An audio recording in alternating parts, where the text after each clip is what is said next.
മൈസൂരുവിൽ നിന്നുള്ള മനോരഞ്ജൻ, ലക്നൗ സ്വദേശിയായ സാഗർ ശർമ്മ, മഹാരാഷ്ട്രയിൽ നിന്നുള്ള അമോൽ ഷിൻഡെ, ഹരിയാനക്കാരിയായ നീലം, ഗുരുഗ്രാമിൽ നിന്നുള്ള ലളിത, വിക്രം. 6 പേരും അന്യോന്യം അറിയുന്നവർ. 4 വർഷമായി പരിചയം. ഏതാനും ദിവസം മുൻപ് പദ്ധതിയിട്ടു, നിരീക്ഷണവും നടത്തി. ഇതിൽ പലരും ഉന്നത വിദ്യാഭ്യാസം നേടിയവരാണ്. നീലം സിവിൽ സർവീസ് പരീക്ഷയ്ക്ക് തയ്യാറെടുക്കുന്നു. 3 പേർ എഞ്ചിനീയറിംഗ് ബിരുദധാരികൾ.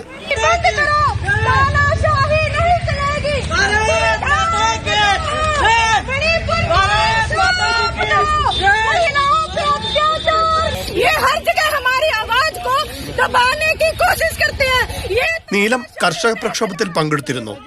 കോൺഗ്രസിന്റെ സജീവ പ്രവർത്തകയാണ് നീലമെന്ന് BJP വക്താവ് അബിത് മാളവി ആരോപിച്ചു.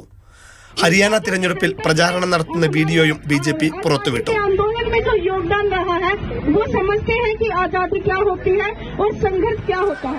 രാജ്യത്തിന്റെ വിവിധ ഭാഗങ്ങളിൽ നിന്നുള്ള ഇവർ എങ്ങനെ ഒത്തുചേർന്നു എന്ന് ഏജൻസികൾ അന്വേഷിക്കുകയാണ്.